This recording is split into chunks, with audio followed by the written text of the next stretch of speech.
And how's it going, everyone? And welcome to No Fun Allowed. Today you are joined by a very special guest, the mod of all of the Discords you've come to know and love, and a dear friend of mine, Fish. Fish, how's it going? It's going great. I'm glad to be here. Today we have decided to talk about a famous, or perhaps maybe infamous character, Artus Cimber of the Forgotten Realms. Artus Cimber has appeared, his name being written in several books and several modules. We will be getting into spoiler territory very much later on over the course of this video, but for now we're just going to be talking about the character. So anyone that wants to hear about this individual, go ahead and stick around. So Fish, to kick this whole thing off, who is Artus Cimber? So Artus Cimber is, his classification, if we're speaking purely mechanical, has changed greatly over the course of the editions. In 5th edition, he is a fighter with mostly ranged capabilities, but he has the saving throws of a bard, and in the previous editions, he was just a straight-up bard. Artus Cimber is an adventurer from Cormyr, who was born in 1328. His father was Squirrel Cimber, a highwayman with a name something like Shadow Hand, and Artus Cimber also has an older brother who has sort of like turned to the dark side. The two don't speak, given that as of now in the Forgotten Realms canon, everybody in Artus Cimber's immediate family has been dead for well over 100 years, aside from his son, which we'll get to.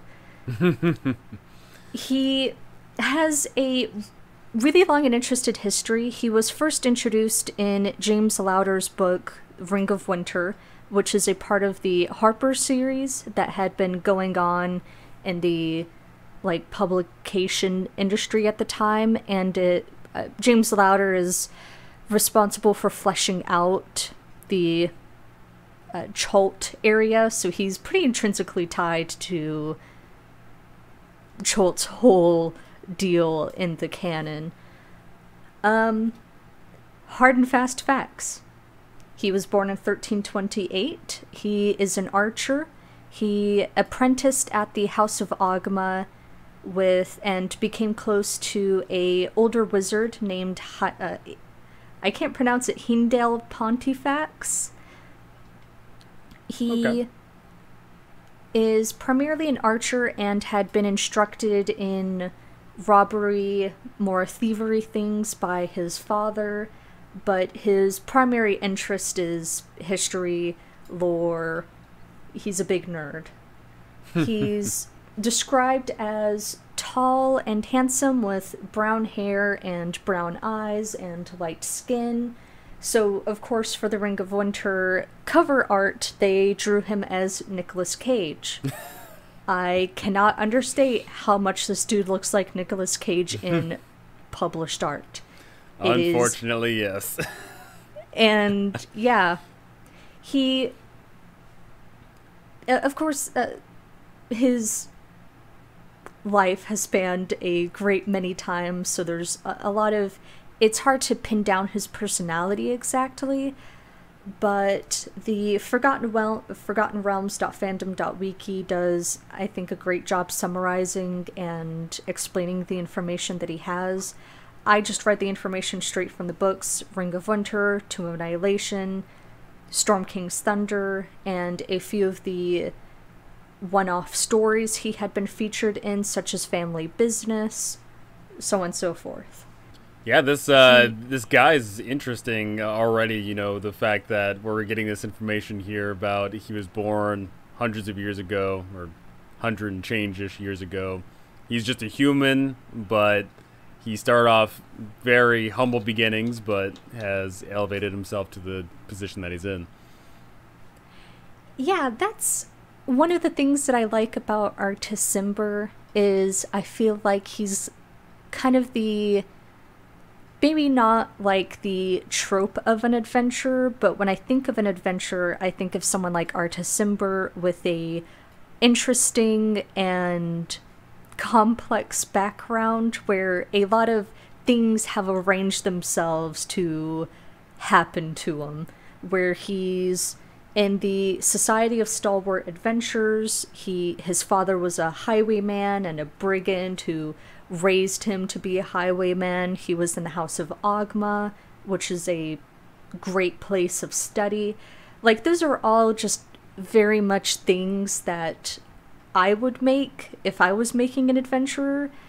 And that's something I would suggest people keep in mind, is that he's very much a player character, the way he's designed and built. Yeah, we typically find that with today's day and age, when people are making these characters, we like to have those elaborate backgrounds of, my daddy wasn't there, I was raised in the temple, insert whatever.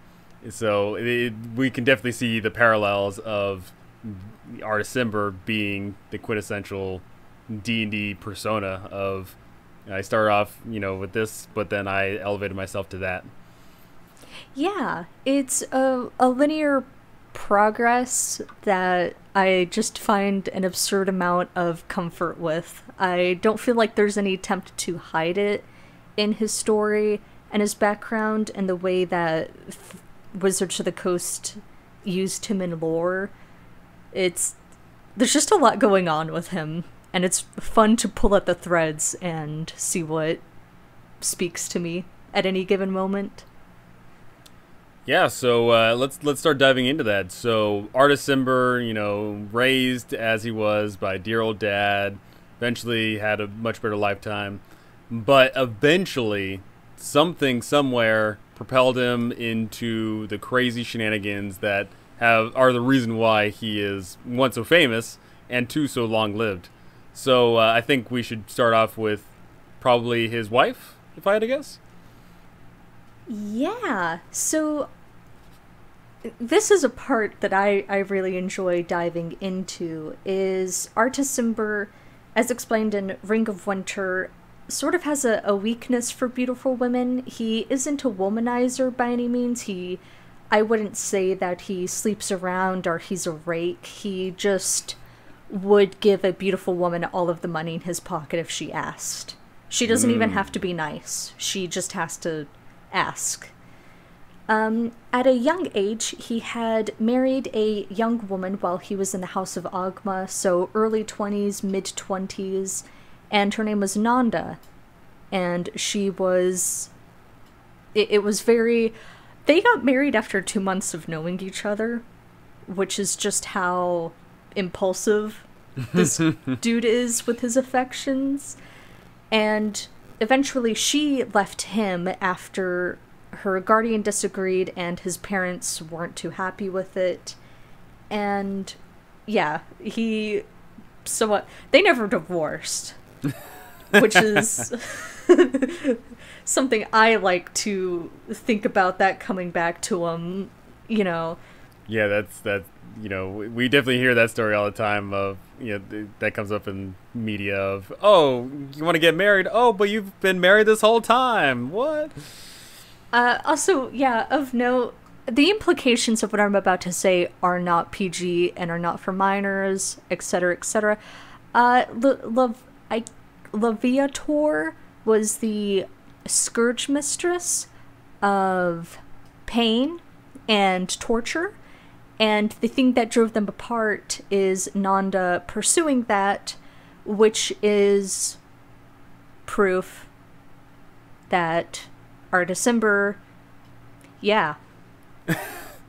So what you're saying is there was kink shaming involved, is what you're saying? Yes, there is definitely kink shaming involved. I see. So eventually, things fall apart there, but, the story continues. So what happens after a dejected Artus finds himself wifeless?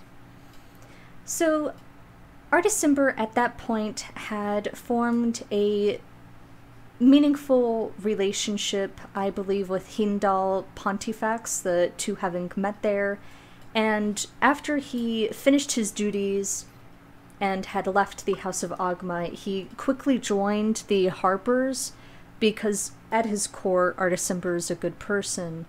And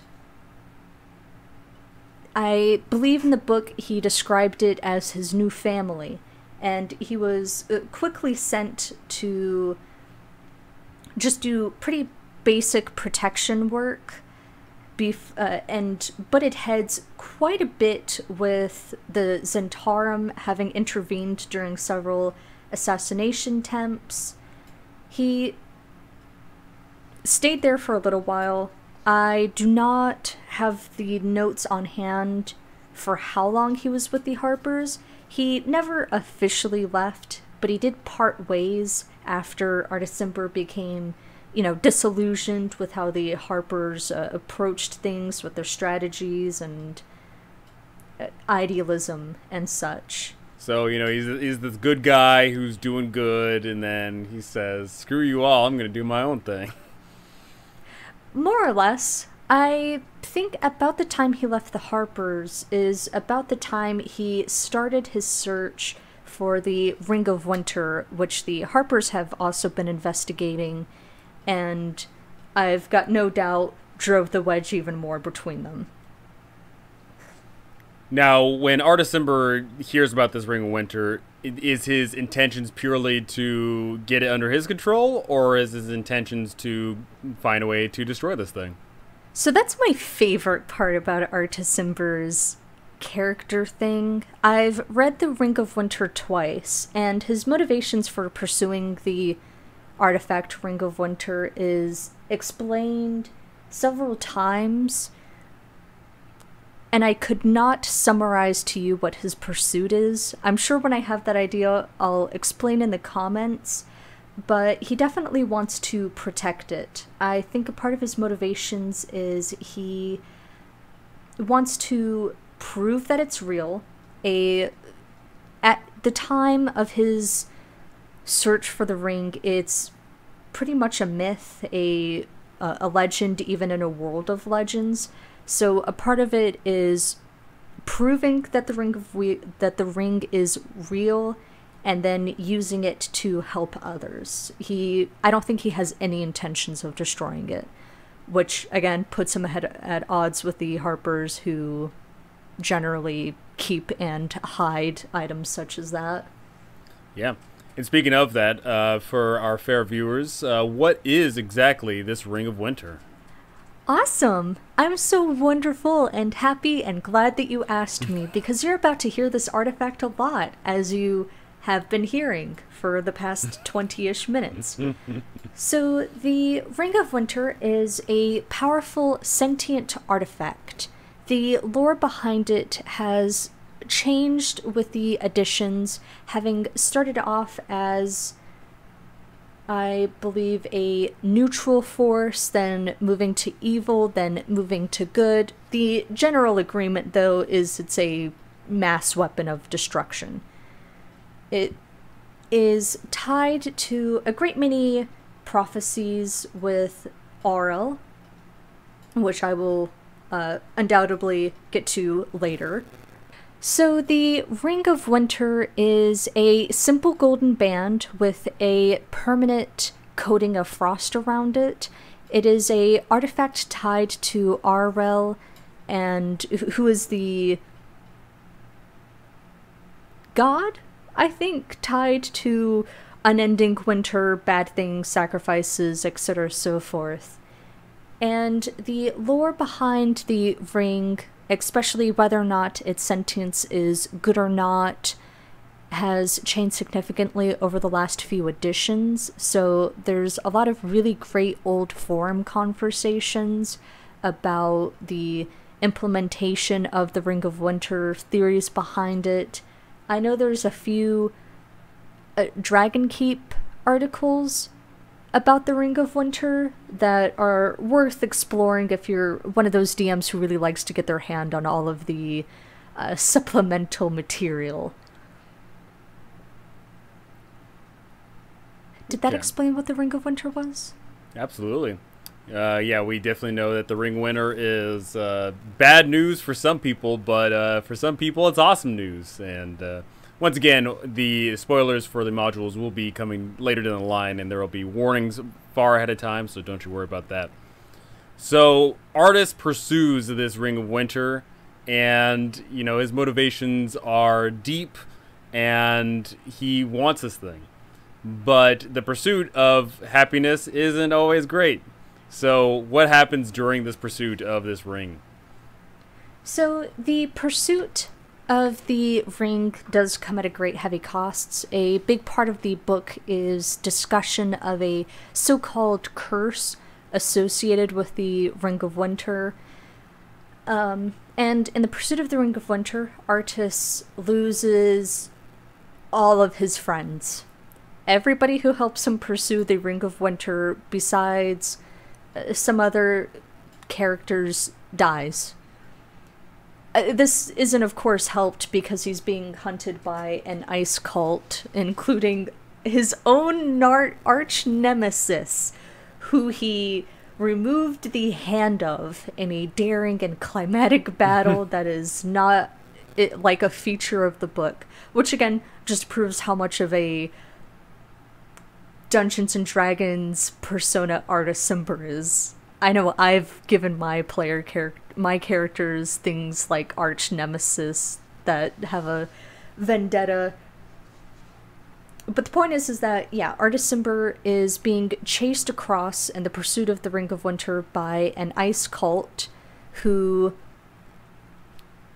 desperately need him and the ring, because without the Ring of Winter, his arch nemesis will be sent to hell. Artus Cimber loses... Yeah, right? Artus Cimber loses Hindel Pontifex, who is killed when they arrive in Chult.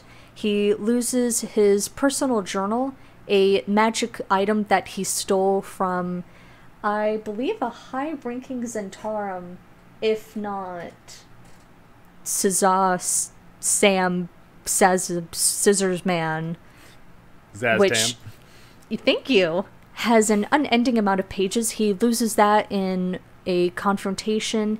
He loses everything he came to Chult in pursuit of the Ring of Winter with. It's just really devastating and sad. Oh yeah. He gets drunk. He literally goes on a 5-day bender when he loses Heindel Pontifex. And of note is where he is in Chult at that time is a like one horse town, and by one horse it's 2 buildings, and there's 3 people, and one of them is an elderly man, and the other is like a 10-year-old boy. So he goes on a 5-day bender with like the worst company ever. You think you would have stopped by Port Nanzaru or something?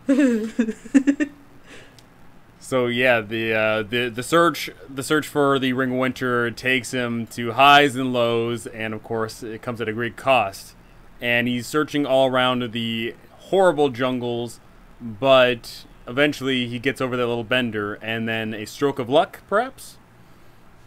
Yeah, he joins in with an expedition that is going deeper into Chult, and then gets captured by Batiri, loses his journal, and eventually learns some information about the last adventurer who had the Ring of Winter, Dalmas Rayburton. So, while on an expedition in Chult, which gets quickly laid aside due to numerous interventions by the ice cult, Batiri goblins, and every other machination known to man, Artus Cimber eventually finds Mesro, the glorious lost city of Chult, which had been hidden due to several factors that are very complex and nuanced. And there he finds Dalmas Rayburton, the last adventurer to have the Ring of Winter, who, like everybody else, urges Artus Cimber to abandon his quest, citing Dalmas's own experience with the Ring of Winter. Dalmas had taken the Ring of Winter and had tried to use it to scare off a company of sorts from mining near a historical landmark of some kind, which resulted in a massive snowstorm that killed everybody within 10 miles except Dalmas Rayburton. Oof. Dalmas Rayburton settled down in Mesro, eventually found a Cholton wife, and he even became a beret, a warrior paladin king god person dedicated to Ubteo and protecting Mesro. Ubteo being the primordial being in charge of Cholt. And that guy certainly loves his mazes. Yeah, he really, really loved triangles and mazes and dinosaurs. Oh my. From there, a few more spectacles and events happened. Artus Cimber met up with Ras Nsi, a powerful and ancient being who's done a lot of things and is also very complex and nuanced and has a lot going on. Eventually, he stops the cult. He becomes one of the few people to travel through the maze of life and has a confrontation with Ubteo and manages to talk himself out of being struck down, like every person who doesn't become a beret gets struck down. Artus Cimber rejected the title and its job and instead learned the secret of working with the Ring of Winter and was able to leave safely. If you want my speculation on why that was allowed to happen, I mean, you have protagonist syndrome, so yeah, of course he's special and gets to walk away. But I also think Ubteo knew that with the Ring of Winter and with his love for a certain someone else, who I will get to in a second, Artus Cimber would always have his life in servitude of Cholt or Mesro to some degree. So to that end, Artus Cimber would, yeah, still be a beret, just a little off to the left. Yeah, so with this newfound power of the Ring of Winter, he is powerful, he is awesome, but he doesn't go around doing terrible things, right? No. So the big thing with Artus Cimber's relationship with the Ring of Winter, the Ring of Winter takes the person's desires and manipulates them.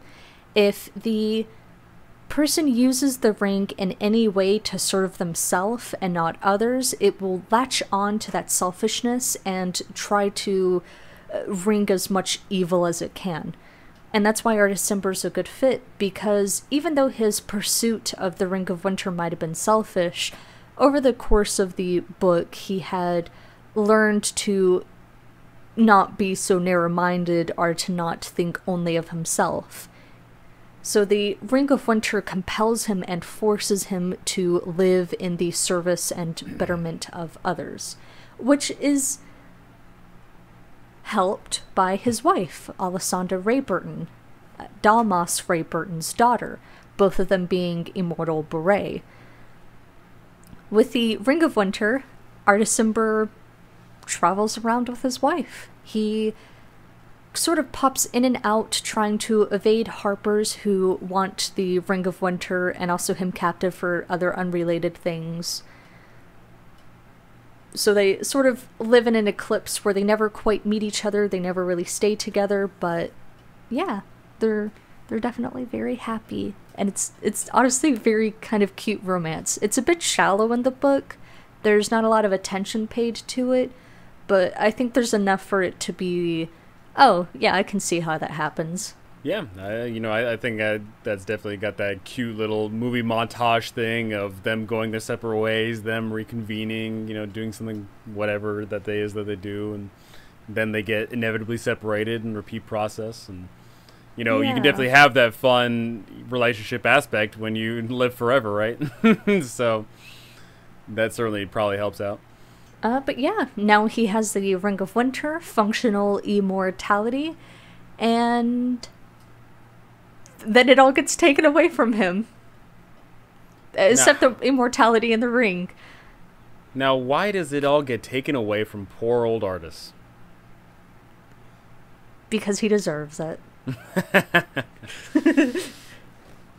Now, what in the world did this poor, sweet, young, innocent man do to deserve a foul and terrible curse placed upon him? Be Artus Cimber. Yeah. Honestly, his lore and books go a long way to make him a very good person. A lot of his flaws are just built off of sort of being sheltered or living in Cormyr during the, 1330s upwards.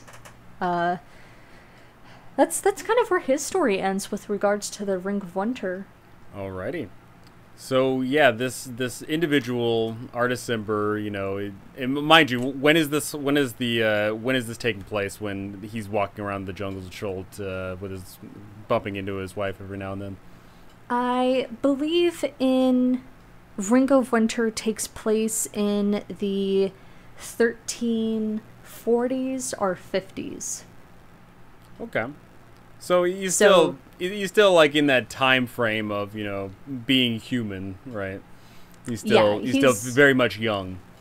He's only in his like early 30s, mid 30s at the time of Ring of Winter. Yeah, and we see this character evolve over the course of that much time, doing all these things, and eventually loses almost all of it, but he still has the Ring of Winter in possession, which of course gives him powers and immortality. So the question is, what does he do with that afterward? What's going on with him during the whole course of the rest of his life? When I was doing research for Artus, I didn't find a lot of answers on what he was doing sort of in the interim between Ring of Winter, the Spell Plague, and TOA. A lot of his time was probably spent doing light adventuring work, pursuing the safety and betterment of Mesro. I know at one point he held off an attack by Ras Nsi, and spending time with his wife, Alisanda. Yeah, and I sort of like that element of we get a tremendous amount of detail about this character, but then we get this huge, interim of time, and you as the DM, if you choose to include Artus Cimber in your world, you can flesh that out to your own desires. You can simply just say he was gone, and you don't need to flesh it out. You can do a number of various things, but as we'll be getting into once we start talking about the module spoilers, there's definitely some things that you could definitely lean in more to. Yeah. So, yeah. Go on. No, you. I think we're... Noah, what I was about to say, I think we were going to hit a spoiler territory. Yeah. So thank you all for listening to our talk on Artus Cimber, but now we're going to be diving into the module Tomb of Annihilation. So if you plan on playing in this excellent module, I strongly suggest you don't continue on anymore. But for people that have already ran through it, DMs that are looking for added insight, or if you just don't care, go ahead and stick around because we're going to be covering this person's major impact on this campaign. Alrighty. So with that, in the text of Tomb of Annihilation, we get maybe 2 paragraphs, maybe 3 on this character. But the thing is the impact, both the social, mechanical, whatever, insert whatever name here. Artus's impact on that campaign is tremendous, whether you have him there or not. So let's go down the line of you say you have them in this campaign. How the heck do you roleplay this 160-year-old human guy who's this adventurer his whole life? How do we roleplay this individual? So, Artus Cimber, at the time of Tomb of Annihilation, has gone through the Spell Plague, where seemingly overnight, everybody in his life was taken away from him. He lost his connection to his wife, he lost his friend, his connections to no doubt the relationships he had built up in Mesro, and life on Toril had been changed as he knew it. So, he's 163 when we find him, ever since the Spell Plague, which I don't remember how long ago it was, but it's a long time to be by yourself, had all been in pursuit of reconnecting with his wife. He had teamed up with Dragonbait at some point, a Sorel, a lizard person, best addition to your campaign. If you don't include Artus Cimber, please include Dragonbait. That's a different video for a different time. Dragonbait is just the best thing ever. He's pretty awesome. He is.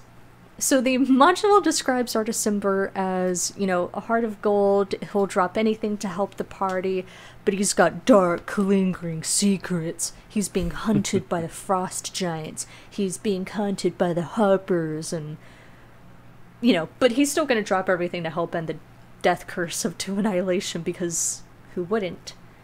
So there's a lot of ways I've seen Artus Cimber get played out. I've seen him get played as a sort of Aragorn figure. He does look like Strider in the picture, you know, with the bow on his back and everything. Right, the mangled, dark-haired, you know, yeah, there's a lot of connections to be made there. And if you do go the Strider route, I mean, I'm with you. It's tempting. So there's several ways to run Artus Cimber. You have, you know, the aforementioned Strider route, the sort of tropish adventurer where he's gruff but secretly has a heart of gold, sort of distant. You can play him how I did, which is as a functioning disaster. You can play him as a sort of meandering fool who came across the Ring of Winter by whatever means necessary. There's a lot of interesting ways you can take his character, especially with how little we know of the time between Ring of Winter and Tomb Annihilation. There's a lot of speculation you can make on how so many traumatic losses in such a small space had affected him, especially as someone who has spent an overwhelming amount of time with an artifact that would take any chance it can get to end the world. Meaning that even when Artus Cimber had lost his wife, lost his home, and went through this incredibly changing loss, he could not, for a second, slip up. The Ring of Winter just could not permit him to do that. So there's a lot of room there to think about what that stress had turned Artus Cimber into. Yeah. And another added level of stress is, presumably we discover that several factions want him, or more importantly, they want the ring. As right there in the book, we discover that some good old frost giants have invaded, looking for Artus Cimber. Zentarum are scouring the jungles, and in fact interrogating people in Port Nanzaru, looking for Artus Cimber. And in fact, a high-level agent is purposely seeking him out, and is going under the guise of being his daughter. So, yeah. Right there and then, we definitely get we know for a fact at some point he must have slipped up. At some point, everybody found out that he is in possession of the Ring of Winter and in Chult. And because of the Ring of Winter, he's not able to be scried upon, so people have to literally just go out and search for the guy. And so that added level of stress of him having lost his friends, him having this constant burden, and him being hounded by many different factions is definitely an interesting way to interact with this character. You know, there's no doubt in my mind that if Artus randomly bumps into a random group of adventurers out in the jungles, he's automatically thinking to himself, are these guys coming here to kill me? And, yeah, you know, that there's definitely that tentative approach of, like, would he even say his real name meeting people in the jungles? Would he dare to stay with people out in the jungles? You know, that apprehension is definitely something that could be had there.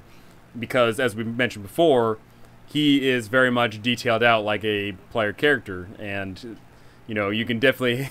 we've definitely seen player characters be apprehensive to having some random person show up in the middle of an adventure, right? Yeah.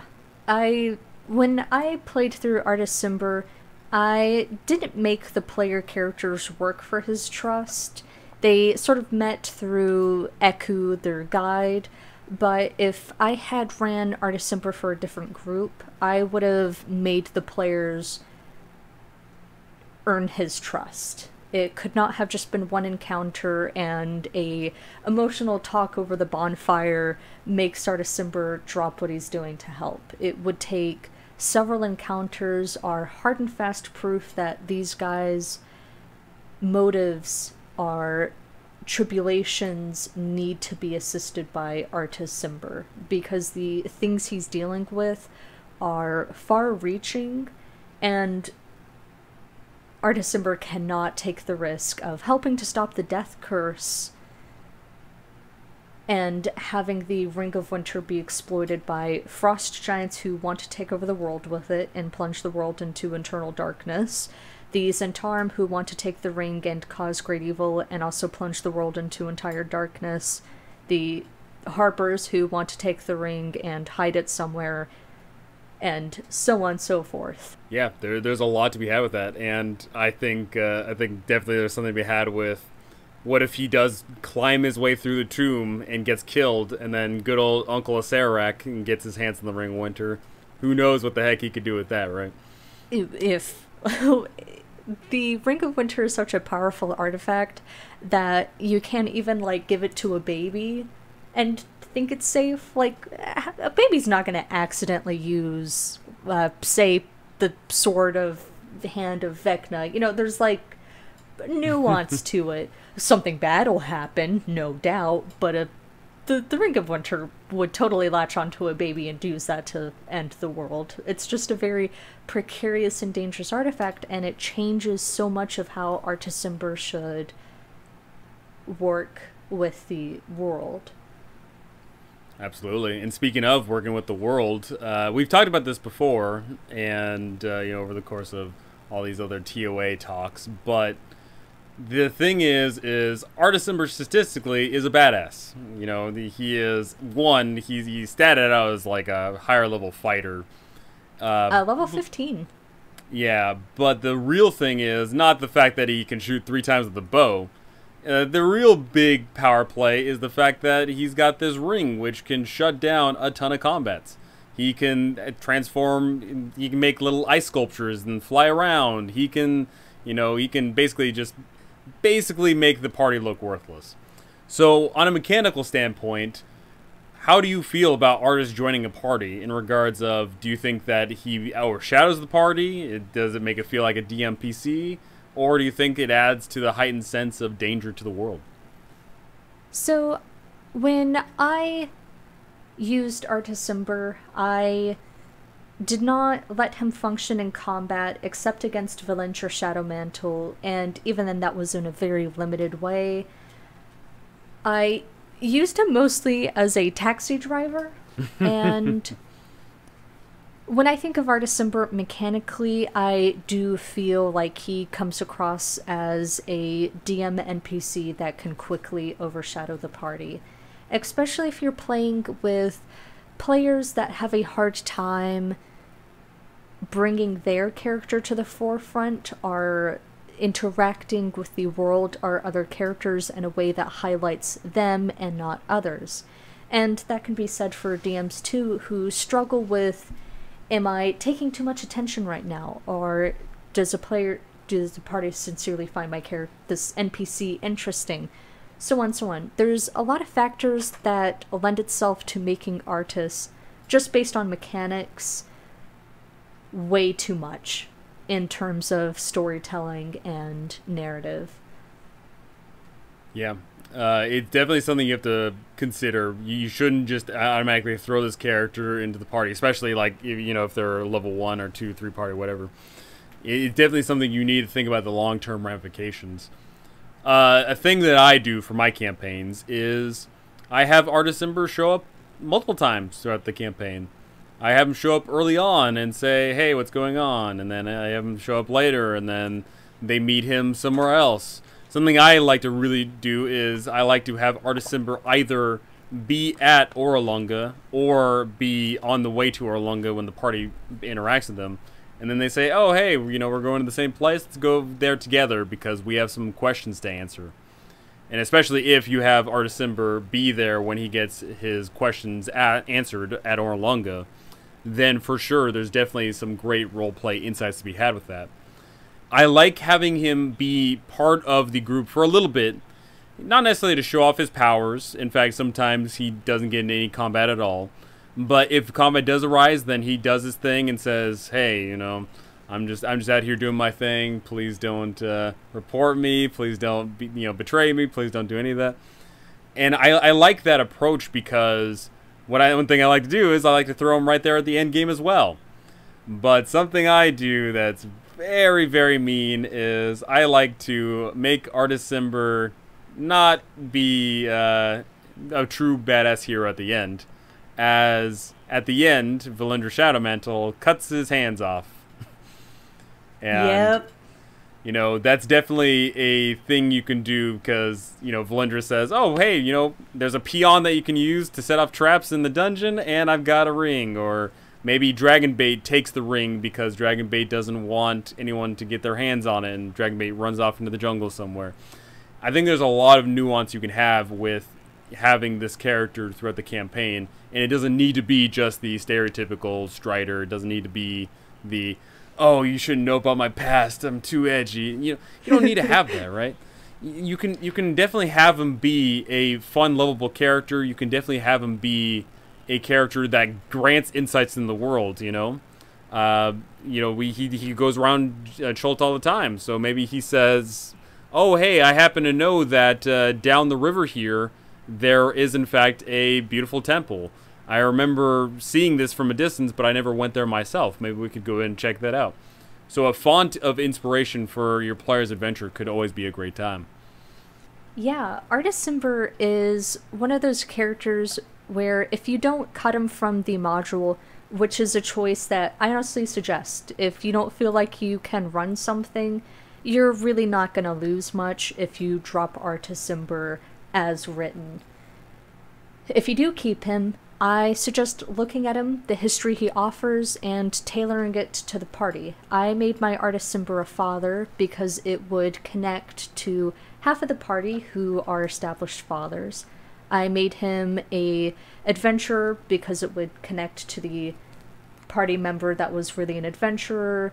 I made him an extra lore buff and sort of a bit clumsy with how much he talked to connect to the arcane cleric. And this all worked to really connect him to them so that Artus Cimber could be the bridge between the party and other characters in the adventure. Artus Cimber is in a really special place where he's a positive force that has connections to every aspect of Chult's NPCs. I first introduced him in disguise in Port Nyanzaru during a prominent NPC's wedding. I had the merchant princes Jabal and Azon get married, and given that they're the merchant princes of guides, they would have encountered Artus Cimber. There's no way they wouldn't have. The sage at Orlunga would have encountered or would know of Artus. The monastery, the Kir Sabal, Aarakocra would know about him. Ras Nsi knows about him. He's a great character to expound upon those things and to make Chult less of a segmented area. Make it very small in terms of connections. Like, everybody should know of Artus, or know about him, or know someone who knows him. Absolutely. You know, I love making the world feel connected, feel real, feel lived in, because I don't want this to evolve into a TOA talk because, you know, that's a video for another day. But definitely there is the aspect of this jungle is on paper massive, you know, hundreds of miles in every direction. But in reality, there's only a few people left, and those few people would have interacted with each other in the past, or they would know of each other. You know, Ras Nsi in particular, he's definitely a character which a lot of people should know of, and a lot of people can see the results because they're still undead plaguing the jungles. So people should know of Ras Nsi, and once again, Artus Cimber is a great font of that. Artus Cimber could say, "Oh yeah, you know, after getting into a fight with some undead and there's like a ghoul with a triangle on his forehead," he could say, "Oh yeah, you know, it's been a while since I've seen that guy." You know, he could just say that offhandedly. and that could easily spark some, conversations to be had about the future to come of your campaign. I like the fact that Artus Cimber, even though he's just a human and he looks like he's only in his 30s or 40s, he is feeling so grounded into the world, and he can give great insights on the world that your players are going to step in. Yeah, Artus Cimber I used to sort of provide counterweight to the players' perceptions of things that had happened. The players, in their time of Port Nyanser and their time of the jungle had perspectives of Ras Nsi, Ukteo, and some other things that were pretty negative, and Artus Cimber was able to leverage that with his ideas and provide more thought for the situation. I suggest using Artus Cimber as your mouthpiece to the world, able to provide insight to a situation that other adventurers or NPCs otherwise wouldn't be able to due to various things. My party traveled with Eku and Shago on and off, never at the same time as their guide, but both of those guides have very, for one reason or another, limited understanding of the world, but Artus Cimber had been there before the spell plague. He would be able to explain Omu's downfall. He would be able to explain the Batiri Goblin system. He would be able to fill in the niches of very small things. Another thing I suggest, sort of offhand, Zalkare and Artus Cimber should absolutely know each other. Mm-hmm. It made for a really interesting dynamic in my party where they went to confront her, and they knew she was a great and fearsome Medusa who had taken adventurers' lives. And Artus Cimber strolls in and says, "Hey, haven't seen you in a while. What's up?" Because they're both functionally immortal. They have both lost someone incredibly close to them, and I feel like they would bond over their respective grief. Plus, it can save your party from a TPK. Plus, it can save them from a TPK. Do not fight a Gorgon.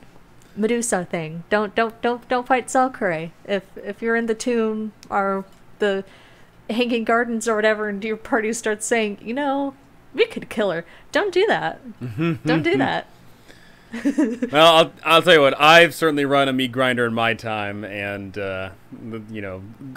Medusas are a great way to go ahead and speed up the process and get some tally marks on the table there. So, Artus Cimber, this character is got this grand old history. He's got a potentially major impact in the campaign, and as you mentioned, it doesn't need to be there. You can easily cut the character, and there isn't that much lost. You can just have Artus Cimber either be an invisible entity that never exists. He could be this lost thing that people are searching for the jungles. Your players could interact with the Zentarum. They could interact with the Frost Giants and whoever else searching for this character, but this character never comes up. It could be this El Dorado. I think that's certainly a very easy way to have this world-building event of people are chasing after something that they think is there but really isn't. Or you could, of course, use that plot line later on in some other campaign.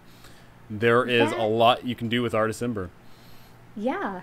And there's one thing that I hear a lot that I sort of wanted to address is, what do you do if someone on your party has read about Artus Cimber or knows a lot about Artus Cimber? How do you deal with the preconceptions some of your party would have? One of the people in my party had been tiptoeing around the idea of DMing TOA, but they all knew about Artus Cimber because of Storm King's Thunder. So if you're at a table where they know about Artus Cimber due to one reason or not, and you either cut him or you don't want to introduce him or so on and so forth, my suggestion: Ring of Winter is an in-canon book. It's Harper's propaganda so that people will be able to identify Artus Cimber in public places and report him. And I think that's a great way so that you aren't dismissing a player character for doing research or having read lore that they love about, but their metagaming or their conceptions aren't ruining the fun for the other table. So they get to go, oh, well, I heard in the book you had a wife, and your Artus Cimber can go, ugh, ew, I know, I managed. It just sets up a lot of really fun and interesting interactions. Absolutely. Subverting expectations is a definite must at every table, really. And that's definitely one way you can do it, where your players think to themselves, aha, I know this character. You don't know that character. It's been a lie this whole time. They're not a good person. They've never been married. Maybe the Ring of Winter doesn't exactly do what you think it does. You know, there's a lot of just easy, quick script flips that you can do to go ahead and make Artus Cimber a dynamic character, no matter which way you have him. And yeah, I think that his inclusion or non-inclusion in the campaign, I think it really can spice up the campaign itself. I love Tomb of Annihilation. It's my most favorite campaign around, and I certainly think that he has a great place to be had in there, even though the book doesn't love him that much. His stat block takes up more than his actual text given in the entirety of the book. But, you know, there's a lot to be had with this character and all the nuances. And hey, if you run a super power heavy, you know, murder hobo gang, maybe they kill Artus Cimber and Dragonbait, and then they get an awesome Holy Avenger and a Ring of Winter. You know, you could always go down that route. You certainly can. You can certainly try. That's for sure. And yeah. Oh, I'm going to talk about Ras Nsi now. Okay. So the best thing that Artus Cimber can do, if you include him in your campaign, is provide perspective on Ras Nsi. With the way that you're kind of supposed to play the module is the party assumes Ras Nsi is the person behind the soulmonger for a good, like 6/7 of the campaign. The way I've described it is the sort of campaign is confronting Ras Nsi, and then a Sirak in the Tomb is like a post-DLC content or something. I think you said that. Yeah, I mean, because the thing is that your players basically come to the jungles of Chult, and they discover that there's a whole bunch of undead, and once they start investigating around, they hear that, oh, it's Ras Nsi. He unleashed all these undead a long time ago. So naturally, there is perceptions about that, and then your players continue on. They find more information, and it's like, oh, Ras Nsi is in Orlong. You learn of Ras Nsi from Orlonga, and you in fact get geshed into trying to kill Ras Nsi. So you're thinking to yourself this whole time, okay, it's Ras Nsi, it's Ras Nsi. And then you finally go to confront the guy, and he's dying. He's decrepit. And, you know, I think that is, once again, another great subversion of expectations there. It's led up this whole time that you're going up against this evil fallen paladin turned snake man, and then he's just this decrepit individual who actually, as written, will go ahead and concede to the party, oh, hey, I'll let you go to the Tomb of the Nine Gods to deal with this. He's totally going to betray them later, but, you know, he'll definitely, he wants to save his own skin, of course. You know, I won't take up time talking about Ras Nsi, but one interpretation of playing him that I saw that I just really loved and wish I had sort of leaned into is playing Ras Nsi as someone who peaked in high school. He's just a sad man living in the lonely days. But that's, again, where Artus Cimber comes in, because Artus Cimber has met Ras Nsi before the Spell Plague, before the Lasso connection with Ubteo, before he became Yuan-Ti. So if you're trying to go for a more sympathetic look with Ras Nsi, like I had been, Artus Cimber, as a at-heart very good man, serves as a way to add another layer to his character.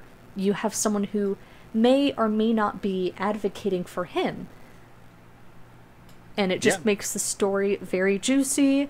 I suggest, one thing, making your Artus Cimber bisexual, and two, being in a very bad toward love affair with Ras Nsi at some point in his life. Thank you. Yeah, I could definitely see it. Ras Nsi is definitely a character which, depending on how deep you delve into his history, it might not be redeemable. Depending on the kind of things that Ras Nsi does throughout the course of the campaign, it probably is just he's a bad guy and your players probably want to kill him. But there's definitely an element there to be had of Ras Nsi is this person who fell from grace, is using his power to the best of his abilities, and he is trying to cling to life that he's held on to this whole time, and he might be willing to work with the PCs, might be willing to renounce his evil ways. It really just depends. I think there is definitely a redemption arc to be found there. It's just you had to dig deep for it. And with that, I think Artus Cimber, I think he is a truly fascinating character that doesn't just need to link with Ras Nsi, but theoretically any sort of NPCs that you want to interact with. The jungles are littered with them. That chapter 2 there is the bulk of the adventure. So I say look at it and think to yourself, okay, has Artus Cimber interacted with a red dragon at all? Who knows? Maybe Artus Cimber maybe even knew that green dragon before it got killed. You can go ahead and just link any number of things to Artus Cimber, and you can have that be Artus Cimber showing the party the way, or maybe just giving the party a little bit of a nudge. I certainly think that Artus Cimber is just a fascinating character, and I think that you can do so much with him, whether you choose to do anything with him or not. And do you have any last thoughts on Artus Cimber here? To summarize my perspective, make him bisexual. Make him know as many people as you want, especially if that person needs another layer of complexity. Make him very reserved with the Ring of Winter. Make sure he does not use it just willy-nilly. There's a lot of stress for him. Make the factions actually pursue him. And if you cut Artus Cimber out of your book, don't feel bad. There's really no point in involving him past what you want him to be involved with. The module will not die if Artus Cimber is not there. And my final compelling thoughts. He's just a really fun character. I love him a lot. I love hearing about stories and the ways he was used. So I hope to see comments exploring that and people sharing what they did with Artus Cimber, even if that was leave him dead on the side of a road after a alcohol binge. Yeah, absolutely. If you join the TOA Discord, I promise you Artus Cimber gets brought up. One, Fish is going to be a part of it, and two, the word himbo might be thrown around. But for sure, there is definitely a lot to be explored with that. So, of course, Fish, go ahead and tell us a little bit about yourself. Go ahead and sell yourself. What you got working on right now? All right. Hi, I'm Fish. I'm the admin for Rhyma the Frost Maiden. I'm a mod for several other servers. I am commonly found on the Tomb Annihilation DM's Discord server, and every Friday at 9 p.m. Eastern Standard Time, I play a game of Tomb Annihilation with my friends. We can be found on Dyson Dynamics. We have our own Discord where you can message me any questions you have. I don't have any upcoming projects or anything of that sorts. So, thank you. Also, my cat was here during the entire talk, so everyone please say hello and goodbye to Hugo. Alrighty, Hugo the cat. Alrighty, so that is going to do it for us. Thank you so much for watching. Thank you so much for listening. And I cannot wait to see you all in the next one.